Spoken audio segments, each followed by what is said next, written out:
Right now, critics are taking aim at the new Georgia Promise Scholarship. Lawmakers passed the measure this year, allowing students at some of the state's worst performing schools to get their education elsewhere and receive money to help them do it. 11 Alive's Joe Ripley reports.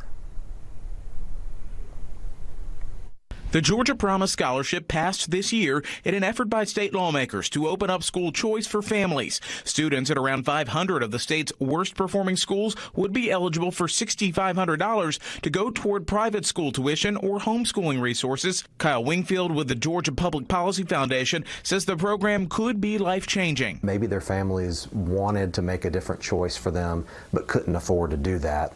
And that's the reason that the Promise Scholarship was created, to give them the opportunity to do what, higher income families are already able to do. Lisa Morgan with the Georgia Association of Educators opposes the Georgia Promise Scholarship. She says struggling schools need more funding and shouldn't face punishment based off standardized test scores. We are using a false measure to judge our schools rather than going in and saying, are we meeting our students' needs?